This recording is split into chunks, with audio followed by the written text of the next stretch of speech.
The James Show Podcast. I am your host, James Parker. It's going to be a terrible show today. It's a tragedy that we don't get to see very often here in our home state, just a few hours away, in places that we've recognized. Most of us have been to that area or hung out or know people or have family that's somewhat close by. But the flooding in the hill country, it's got to tear you up. And it tears you up because it's innocent people. You know, it's not like soldiers dying in a war zone. It's not like gangbangers getting shot in a drive-by. There's a lot of kids involved, so that tugs at your heartstrings as well. And it has no blame. Now, some people will try and blame. We'll talk about that later in the show. I don't want to talk about the politics just yet. But sometimes you just live in a flawed world and you're not guaranteed tomorrow. Even if you're an innocent kid who never did anything wrong. Just living your best life. Summer camp. Probably having the time of your life. But for you, you can relate to that. And you should. Because you never know when you might be done with this world. You know, so a lot of people take that as a sign that, this is a scary place. I'm scared to go out and live life. No, that's not what you should take it as. You definitely shouldn't see politics when you see a tragedy like this. You should see this and just be grateful that it's not you, that it's not your kids, that's not your grandkids. I don't know what phase you're in life. But personally, we can all relate to it because, like me and Miss Parker, the kids drove us nuts all weekend. We have 4 kids, 9, 11, 13, 14, and they just bicker back and forth. And it's summer, so they're together all the time, and they're so sick of each other. And overall, they're good kids. But it just drives me and Miss Parker nuts. They fight about everything, who gets to sit in front or who gets to sit in the middle or who gets to go first or who got more at dinner or who get more attention from mom or dad or is my turn, your turn. Yes. I know your kids give you all kinds of stress too. I don't know how old your kids are. I don't know what age they're at, but I know whatever it is, it's probably a pain. But you know what? At least our kids are still here.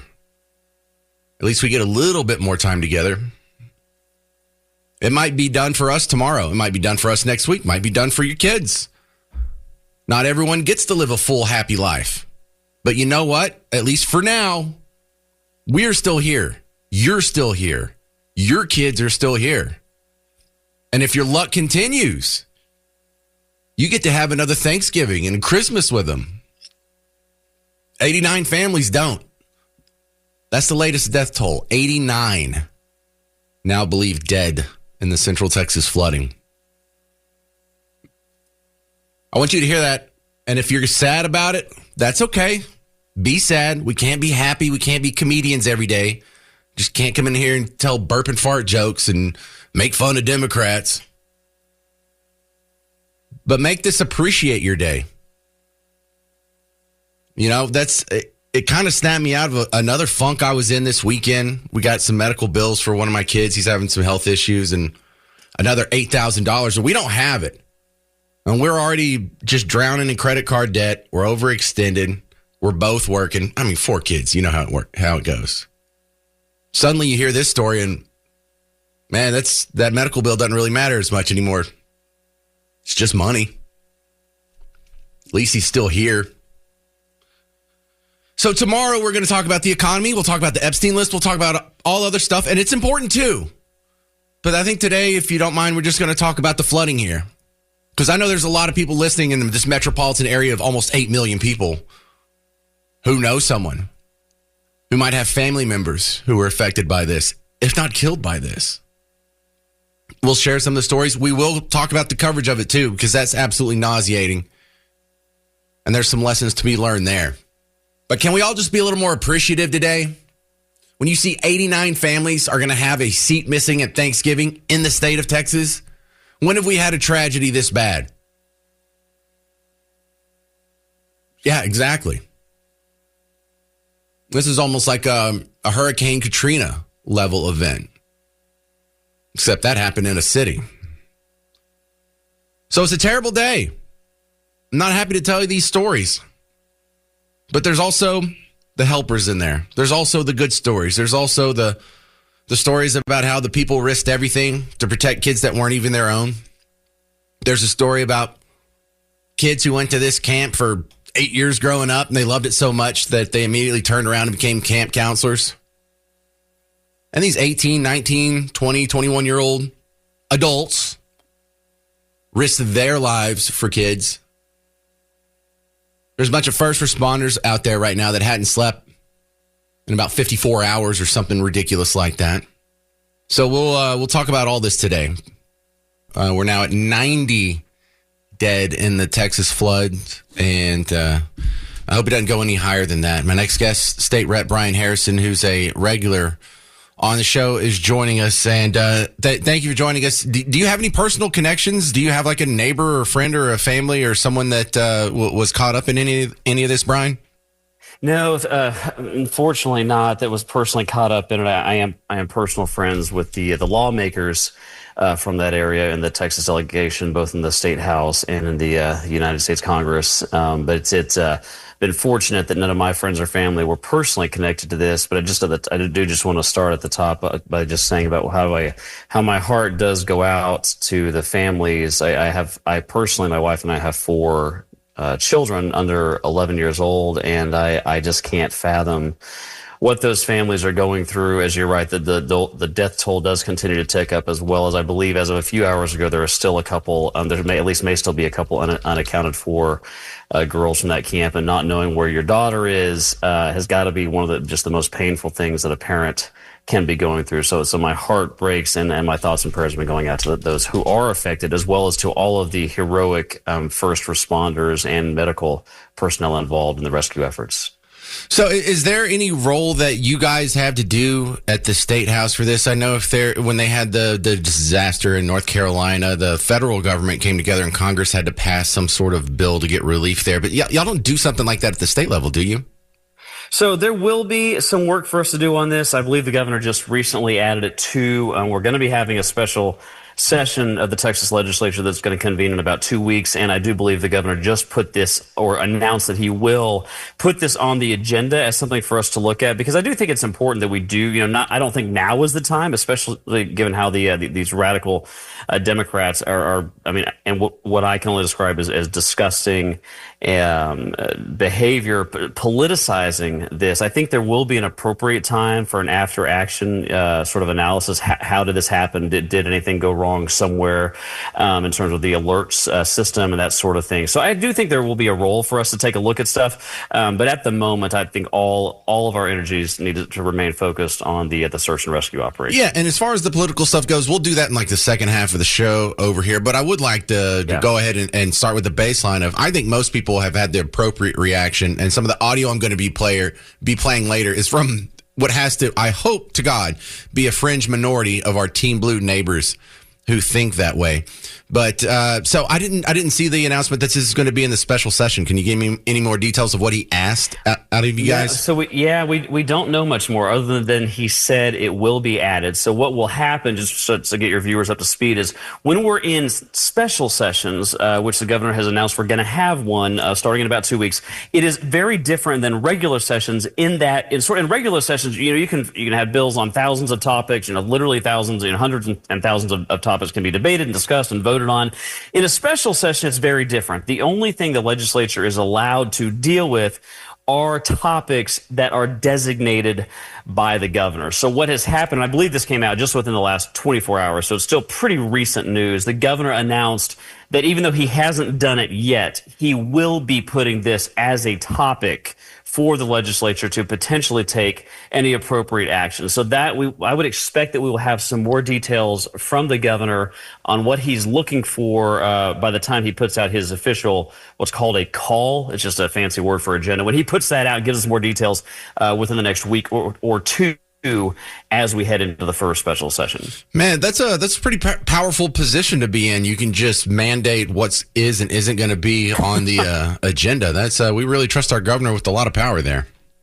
Or the governor has a lot of power in that sense, and that as a total tangent, I actually think the legislature is a little bit too deferential in some instances. I actually think that the legislature, being the body of people most closely tied to and connected to the voters, needs to reassert our authority, and when we're in these special sessions, to craft bills. Yes, the governor gets to set the topic generally, but it's really up to the legislature, the people's house, to write the laws as appropriately broad or narrow as we see fit. That's something that we haven't done a lot lately, primarily because, and you and I have discussed this, and I know this isn't the point of the interview, but the Texas House has got a parliamentarian who's a Democrat official, a former Obama official. And so what he has done is he's weaponized that power to really tie the hands of the legislature and not let us craft bills to the appropriate breadth. I mean, just one example, he stopped us from when there was a bill to ban COVID vaccine mandates in Texas a couple years ago because he had some crazy interpretation of the language on the governor's agenda. He refused to let the bill include students. So we have actually done things, and we're actually too deferential to the executive branch, and that's one of the reasons that one of the things I fight for all the time in the legislature on a routine basis is to decentralize power back to the people by getting it back to their elected representatives and out of the unelected bureaucrats and the executive branch in particular. All right, we're talking with State Representative Brian Harrison. His district's kind of the Midlothian area south of where I'm sitting right now. When you go back to your special session, you may or may not be able to deal with some of this flooding issues. When is that? Is that next week or the week after? I think it starts the 21st. And so I would expect you'll see something like that on the flooding. How do we get, are the alert systems appropriate? Do we need to consider, sirens versus electronic types of warnings? I think that part of the after action that people will look into is, was there any kind of a breakdown in communication somewhere along the way? Those are the types of things that I would guess we will be dealing with here in, I think, starting in roughly about 2 weeks when we convene on the 21st of July. Right. And, along that thought there, for the reporting I've seen is everyone was on the ball. There didn't seem to be anything that fell through the cracks there. And I think everyone did their job and the place was staffed well and the alerts went out. It just happened overnight. No, it's amazing. What a difference a year makes. I mean, it makes a difference who's in the White House. Elections matter. I mean, you look at the contrast this with Hurricane Helene under Joe Biden, the absolute train wreck that was. And in fact, to the extent Biden and his emergency responders gotten involved, they were erecting more regulatory barriers. They carted in the red tape, and President Trump did the exact opposite. It was basically, what do you need? What do you need? And we're going to get it to you. And notwithstanding the dishonest hack Democrat disgusting attacks against President Trump, because they'll take any excuse to attack the president, even if it means politicizing the deaths of little girls. And that's the depths, the low, disgusting behavior we're seeing out of the modern Democrat Party today. But those attacks notwithstanding, I mean, President Trump and his entire administration have been fully engaged from the beginning. They actually had alerts out, it looks like, ahead of time. They were appropriately staffed. I was just minutes before getting on the phone with you, I was texting with the Deputy Secretary of Health and Human Services for the United States, and there's full integration. They have people from D.C., from the Secretary Kennedy at HHS as his operations center, integrated in person down here with the Texas Operations Center. So best I can tell, from my vantage point, it does look like we have pretty much seamless integration between the Trump administration and the the emergency response officials within the government of the state of Texas. And I credit that to having a proactive administration under President Trump. All right. Well, thanks for coming back on the James Show under such for a dire story like this. I appreciate your insight, and thanks for telling us the info about the special session there. Some of that was new info to me. State Rep Brian Harrison. No, always great to be with you, my friend. God bless y'all. God bless the families and first responders involved, and God bless Texas. And this is Steve in Weatherford. You're on WBAP. Hey, James. In 1937, there was a gas leak in a school in a small town in East Texas. New London. 300 students and teachers. But what we did was we said this will never happen again. And so odorant and gas and a whole lot of smart ways to handle gas going forward have very well precluded that thing from happening again. We're at a moment in history where we should say, as Texans and in the nation in general, never again will something like this happen.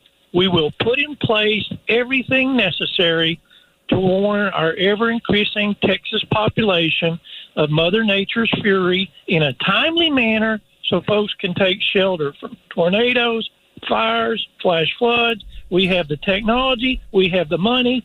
This is the time when we say never, ever again will something like this happen in Texas. Oh. And then we ought to send it out to the other 49 states as well. Steve, this is ridiculous. Steve, that's a comforting thought, but it's not reality. We can't just, don't get swept up into the idea that we're just one more government program away from ultimate safety. We are not the ultimate masters of the universe. We are flawed human beings. We cannot prevent all natural disasters. We are never going to prevent all natural disasters. We're never going to prevent dying from flash floods. We may minimize it. We may lessen it, but you have to resist this urge to think that we can prevent all danger. We live in an inherently dangerous world. We live in a world that is flawed.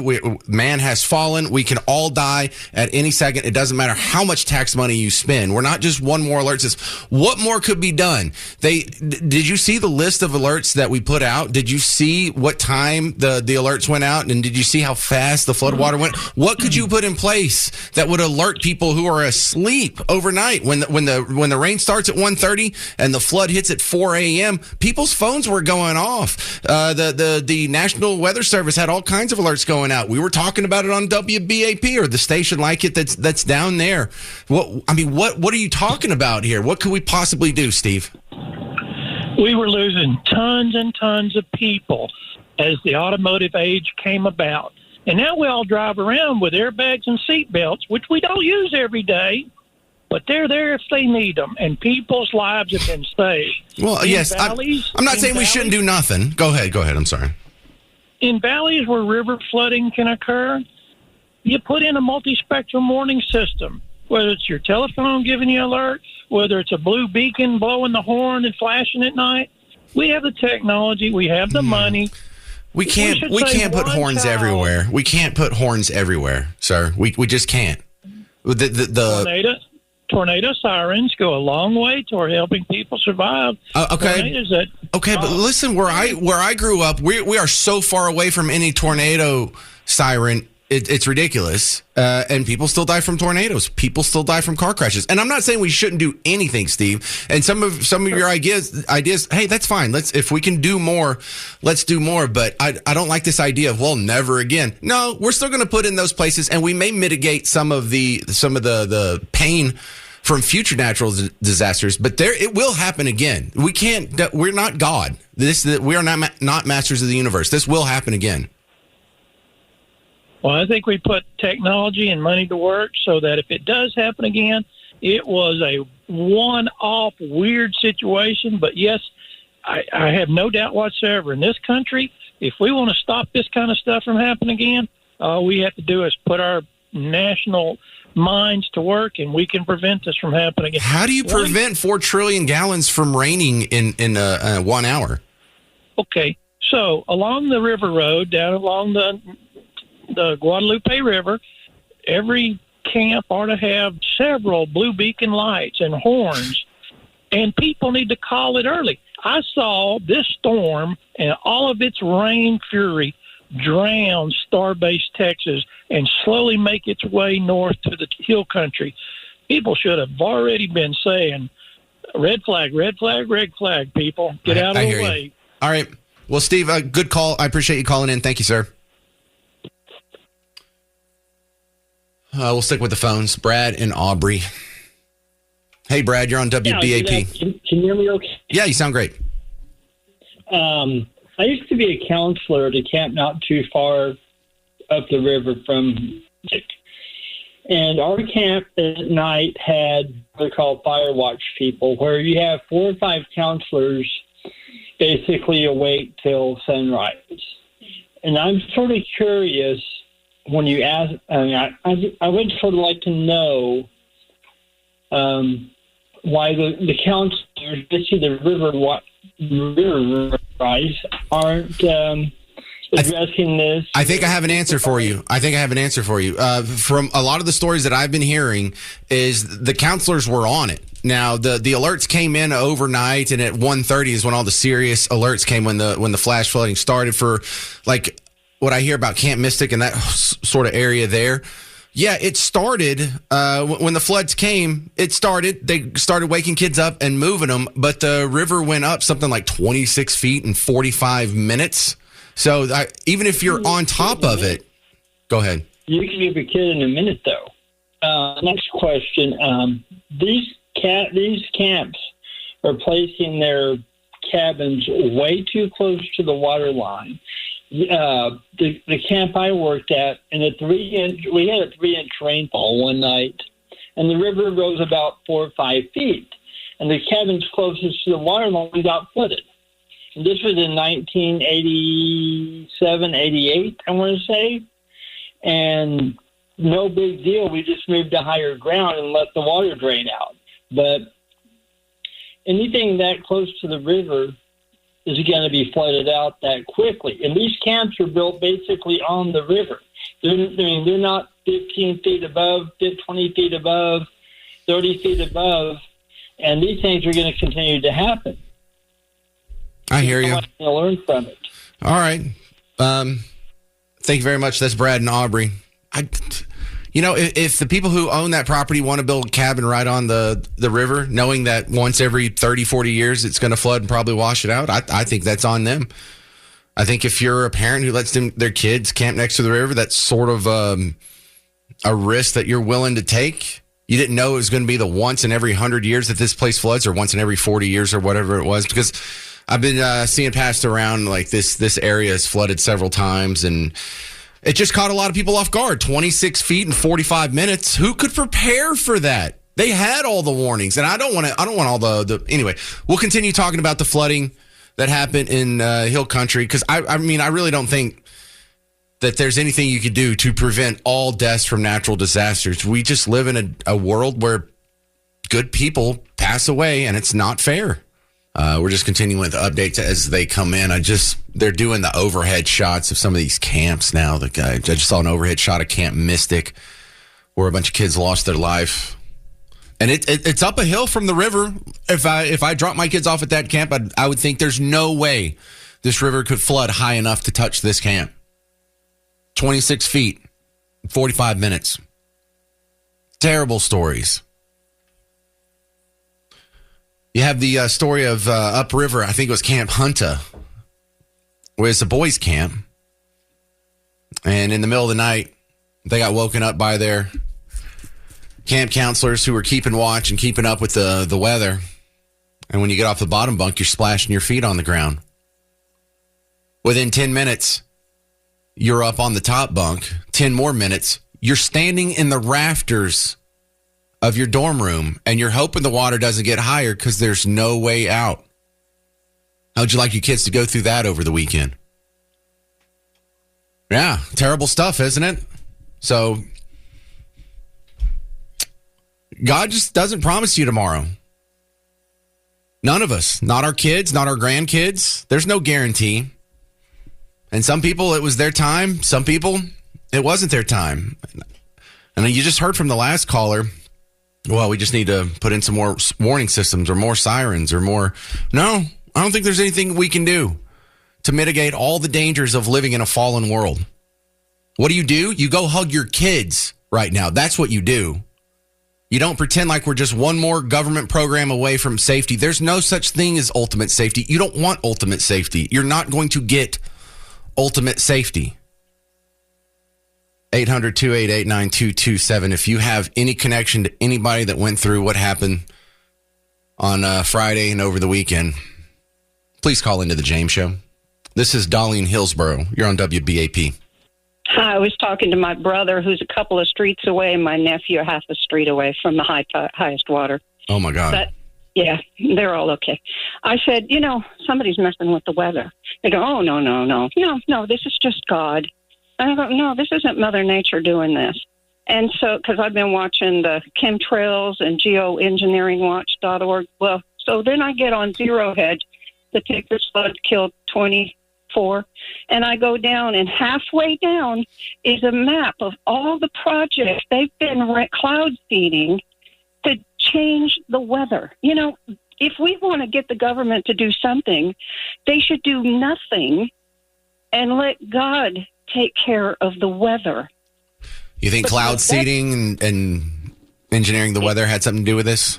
I do. I did before I even saw this map. Sure. You believe in HAARP, like HAARP, HAARP? Yeah. And all that? Yeah. Yeah, I do. Well, I don't agree with you, but I understand why you think that way, and I have quite a few friends who agree with you, so don't feel bad that I'm not I'm not signing on to the theory. No, I don't believe in chemtrails. Number one, I think you give the government too much credit. They're not capable of such amazing feats of science. They had 3 years to build the Obamacare website, and on the first day it opened up, it signed up 6 people. You've been to the DMV. You know they don't have these abilities. It's the number one argument I have against 9/11 being an inside job. You think the government could pull that off? Are you serious? You know who can? Satan. Satan well, can. Now we agree. Absolutely. Yeah. All right. Thank you very much. All right, Dolly, I appreciate you listening to the show. You bet. Thank you. We'll stick with the phones. If you want to add in your story, I'd love to hear it. 800-288-9227. We're going to Don in Dallas. Hey, Don, you're on WBAP. Before we get into the disagreement part, God bless everybody that went through this tragedy. You said there's nothing that can be done, and you're just on your own. No. Don't start off with a straw man. I didn't say there's nothing that can be done. I'm saying the opposite. I'm saying you can do everything that any project that any man comes up with, and there's still going to be people that die from natural disasters. Of course. Okay. But in 1987, that same area flooded badly. People died, and they came up with a proposal to put in a siren system tied to the weather alerts and tied to sensors. And it was decided it was too expensive. Texas is one of the richest states there's ever been in the United States. They have a thing, oddly enough, called the Rainy Day Fund. You don't need sensors all over the state of Texas. You said you can't put up a warning system everywhere. You don't need it. But there's places where there's historic flooding in flood zones where every 20 or 30 years you get a flood and it kills people. And it's real easy to say, hey, we don't need to do that. It's your personal freedom to go be near that flood water.